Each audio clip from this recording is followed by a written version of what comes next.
வணக்கம் நேர்களே.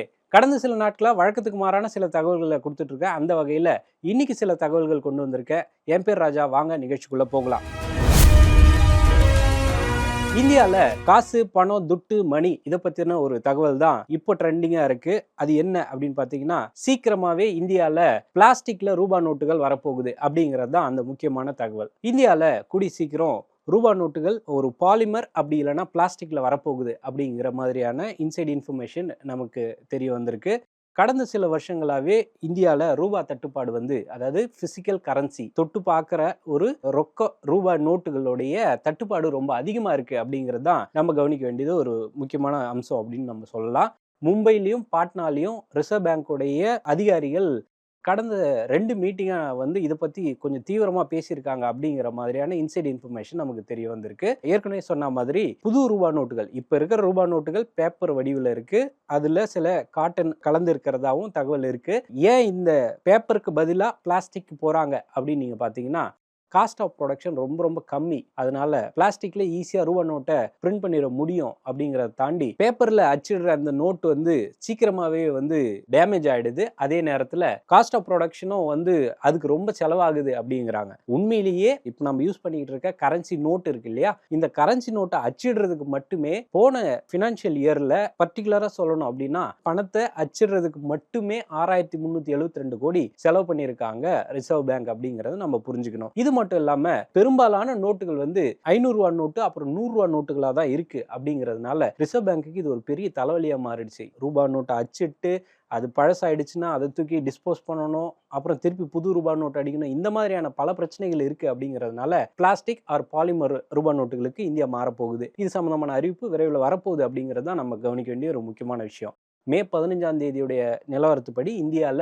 புழக்கத்துல சில ரூபா நோட்டுகள் இருக்கு. அதாவது இந்தியால 42.86 ட்ரில்லியன் ரூபாய் அளவுக்கு ரூபா நோட்டு சர்க்குலேஷன், கரன்சி இன் சர்க்குலேஷன் சொல்லுவாங்க, சிஐசி அப்படிங்கிறது புழக்கத்துல இருக்கிறதா சொல்றாங்க. சரி, இந்த ரூபா நோட்டை பத்தி ஏன் இவ்வளோ இன்டெப்தா பேசுறோம் அப்படின்னா, இந்தியால சில்லறை நோட்டுகளுடைய தட்டுப்பாடு ரொம்ப அதிகமா இருக்கு. 10 ரூபா 20 ரூபா நோட்டுகள் புழக்கத்துல ரொம்ப ரொம்ப கம்மியா இருக்கு அப்படிங்கிறது தான் முக்கியமான ஒரு காரணமா இதை தான் சொல்றாங்க. சோ 10 ரூபாய் 20 ரூபாய் நோட்டுகள் ரொம்ப தட்டுப்பாடா இருக்கு அப்படிங்கிற நிலைமையில 10 ரூபாயில முதல்ல பிளாஸ்டிக் ரூபா நோட்டை கொண்டு வரதுக்கான முயற்சி 2012லயே ஆரம்பிச்சிருக்காங்க. ஆனா சில டெக்னிக்கல் பிரச்சனைகளால அந்த பிளாஸ்டிக் ரூபா நோட்டுடைய திட்டம் அப்படியே தூக்கி ஓரங்கட்டி வைக்கப்பட்டிருக்கு. இப்போ அதுக்கான டெக்னிக்கல் சாத்தியக்கூறுகள் ரொம்ப அதிகமா இருக்கு அப்படிங்கிறதுனால இப்போ அந்த திட்டத்தை தூசி தட்டி எடுத்திருக்காங்க ரிசர்வ் பேங்க் அப்படிங்கறத நம்ம புரிஞ்சுக்கணும். சரி, பாலிமர்ல செய்யப்பட்ட ரூபா நோட்டுகள் யாரு இதை முத இன்ட்ரோடியூஸ் பண்றாங்க அப்படின்னு பாத்தீங்கன்னா, ஆஸ்திரேலியா தான் இன்ட்ரோடியூஸ் பண்றாங்க. 1988லயே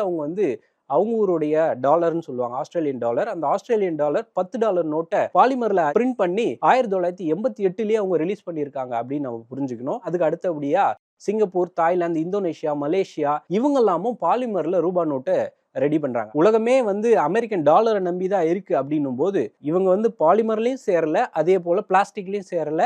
அவங்க ஒரு தனித்துவமான ஒரு கரன்சி வச்சிருக்காங்க. அது என்ன அப்படின்னு பாத்தீங்கன்னா, ஒரு குறிப்பிட்ட சதவீதம் பருத்தியால செய்யப்பட்டது. அதே போல லினன் சொல்லுவாங்க. இந்த லினன் அப்புறம் காட்டன் இதனுடைய பிளெண்ட் மெட்டீரியலா தான் அமெரிக்க ரூபாய் நோட்டுகள் இருக்கு அப்படிங்கறத நம்ம புரிஞ்சுக்கணும். இதுக்கு அடுத்தபடியா ஒரு ரொம்ப ஷாக்கிங்கான ஒரு தகவலை இந்தியா இன்னைக்கு எதிர்கொண்டிருக்காங்க. அது என்ன அப்படின்னு பாத்தீங்கன்னா, நம்ம இந்த மக்கள் பேச்சு சேனல்லே சில வாரங்களுக்கு முன்னாடி ஏசி எப்படி மெயின்டைன் பண்ணணும், அப்படி மெயின்டைன் பண்ணலன்னா ஏசி வெடிக்கிறதுக்கு வாய்ப்பு இருக்கு அப்படின்னு சொல்லி நம்ம சொல்லியிருந்தோம். அந்த மாதிரியான ஒரு சம்பவம் நிஜத்திலே நடந்திருக்கு, டெல்லியில நடந்திருக்கு. ஏசி வெடிச்சதுனால ஒரு முக்கியமான பிரமுகர் செத்து போயிட்டாரு அப்படிங்கிறத நம்ம கவனிக்க வேண்டியது இருக்கு. சம்பவம் என்ன அப்படின்னு கொஞ்சம் டீட்டெயிலா பார்க்கலாம் வாங்க. காம்படிஷன் கமிஷன் ஆஃப் இந்தியா, சிசிஐன்னு சொல்லுவாங்க. இந்தியால பெரிய நிறுவனங்கள் இப்படி தங்களுடைய ஷேர்ஸை கைமாற்றும் போது இந்த காம்படிஷன் கமிஷன் ஆஃப் இந்தியா தான் அதுக்கான ஒப்புதலை கொடுப்பாங்க. அந்த அமைப்புடைய முதல் தலைவரா இருந்தவர் தனேந்திர குமார் அப்படின்னு சொல்றாங்க. அந்த தனேந்திர குமார் 2009 இந்த பதவியில இருந்தாரு. டெல்லியில ஹவுஸ் காஸ் அப்படிங்கிற பகுதியில அவருக்கு ஒரு வீடு இருக்கு. அவருடைய வயசு 80. புதன்கிழமை நைட்டு அவரோட வீட்டுல தூங்கிட்டு இருந்தப்போ திடீர்னு தீ பிடிச்சு பெரிய வெடி சத்தம் கேட்டதா சொல்றாங்க. அது என்னன்னு பாத்தீங்கன்னா, ஏசியோட இண்டோர் யூனிட் வெடிச்சு செதறி இருக்கு. இதுல ஏசி வெடிக்கும் போது மொத்தம் 5 பேர் வீட்டுல இருந்திருக்காங்க. அதுல இந்த தனேந்திர குமாரும் இருந்திருக்காரு அப்படின்றதுனால அவரை தூக்கிட்டு போய் டெல்லி எய்ம்ஸ் மருத்துவமனையில அவரை கொண்டு போய் சிகிச்சைக்காக அனுமதிக்கிறாங்க. அப்போ அவங்க இந்த தனேந்திர குமாரை செக் பண்ண மருத்துவர்கள் அவர் ஆல்ரெடி இறந்துட்டார் அப்படின்னு சொன்னாங்க. இன்னும் 3 பேருக்கு வந்து காயம் ஏற்பட்டிருக்கு அப்படிங்கிறது தான் இந்த விஷயத்துல நம்ம புரிஞ்சுக்க வேண்டிய ஒரு முக்கியமான விஷயம். ஏசி இல்லாம நம்மளால தூங்க முடியாது அப்படிங்கிறதுனால இதை ப்ராப்பரா சரியா மெயின்டைன் பண்ணணும் அப்படிங்கிறதுக்காக இந்த தகவலை உங்ககிட்ட சொல்லியிருக்கேன். தனேந்திரகுமார் இறந்ததுக்கு அவங்க போலீஸ் தரப்புல இருந்து சொல்ற முக்கியமான விஷயம் என்ன அப்படின்னா, அந்த ஏசி யூனிட் ஓவர் ஹீட்டிங் அப்படி இல்லைன்னா ஷார்ட் சர்க்கியூட்டால வெடிச்சு செதறி இருக்கும் அப்படிங்கிறத முதல் கட்ட தகவலா இருக்கு. இந்த தனேந்திரகுமார் யார் அப்படின்னு பாத்தீங்கன்னா 1968ல ஹரியானா கேடர்ல ஐஏஎஸ் அதிகாரியா அவரோட பணியை தொடங்கியிருக்காரு. ஹரியானாவோட சீஃப் மினிஸ்டருக்கு பிரின்சிபல் செக்ரட்டரி, அதாவது சிஎம்ஏ இவர் சொன்னாதான் கையெழுத்து போடுவார் அப்படிங்கிற மாதிரியான ரொம்ப முக்கியமான ஐஏஎஸ் அதிகாரிகள்ல இவரும் ஒருத்தரா இருந்திருக்காரு. இவர் டிஃபென்ஸு, ரோட் டிரான்ஸ்போர்ட்டு இந்த மாதிரி ஸ்டேட்லேயும் சென்ட்ரல்லையும் எல்லா செக்ஷன்லையும் ஒரு லெஃப்ட் ரைட் வாங்கிட்டு தான் அதுக்கப்புறமா 2009ல் ஏற்கனவே நம்ம சொன்ன மாதிரி சிசிஐயோடைய முதல் தலைவராக இவர் இருந்திருக்காரு. ஒரு பிரபலமான ஒரு நபர், ஸ்டேட் கவர்மெண்ட் சென்ட்ரல் கவர்மெண்ட்லாம் வேலை பார்த்த ஒரு நபர். அவர் வீட்லேயே ஏசி வெடிச்சு அவர் இறந்தே போயிட்டார் அப்படிங்கிறது இந்தியா ஃபுல்லாக இதுதான் இப்போ டாக் ஆஃப் த டவுனாக இருக்குது. அடுத்ததாக இருக்கிறதும் ஒரு வெடி செய்தி தான். ஆனால் இந்த வெடி வந்து சின்னதாலாம் இல்லை, ரொம்ப பிரம்மாண்டமாக சங்கர் படத்தில் வர மாதிரி வெடிச்சு செதறின ஒரு செய்தியை நம்ம பார்க்கலாம். அமேசான் கம்பெனியோட ஓனர் பேர் வந்து ஜெஃப் பெசாஸ். அவரை பற்றி நம்ம கடந்த ஒரு மாதத்துக்கு முன்னாடி கூட ஒரு வீடியோ போட்டோம். அவர் வந்து ஒரு பெரிய கப்பல் வச்சிருக்காரு, அவரால் அந்த கப்பலை மெயின்டைன் பண்ண முடியல அப்படின்லாம் சொன்னோம் இல்லையா. அதே ஜெஃப் பெசாஸுக்கு இன்னொரு கம்பெனி இருக்கு, ப்ளூ ஆரிஜின் அப்படின்னு பேர் அந்த கம்பெனிக்கு. இந்த ப்ளூ ஆரிஜின் அப்படிங்கிற கம்பெனி நியூ கிளென் அப்படிங்கிற பேர்ல ஒரு ராக்கெட்டை டெஸ்ட் பண்றாங்க. உலகத்துல 2 பெரிய நிறுவனங்கள் தான் வந்து இந்த ஸ்பேஸ்ல எப்படி சேட்டலைட் வச்சு அது மூலமா இன்டர்நெட் கொடுக்கலாம் அப்படிங்கிறதுல 2 முக்கியமான கம்பெனிஸ் தான் இருக்காங்க. ஒன்று ஸ்பேஸ் எக்ஸ், இன்னொன்று வந்து இந்த ப்ளூ ஆரிஜின் அப்படின்றாங்க. ஸோ இந்த ஸ்பேஸ் எக்ஸுக்கு போட்டியாக ஆரம்பிச்சது தான் இந்த ப்ளூ ஆரிஜின். இந்த ப்ளூ ஆரிஜின் கம்பெனிக்கு கீழே நியூ கிளென் அப்படிங்கிற இந்த ராக்கெட்டை பரிசோதனை பண்றாங்க. நம்ம கவுண்ட் டவுன்லாம் பார்த்துருப்போம் இல்லையா, இஸ்ரோ ராக்கெட் விடும்போதெல்லாம் கவுண்ட் டவுன் 10ல இருந்து ரிவர்ஸ்ல கவுண்ட் பண்ணிட்டு வரும்போது 0 +1 +2 அப்படின்னும் போது அப்படியே ராக்கெட் லிஃப்ட் ஆகி மேலே போகும் இல்லையா.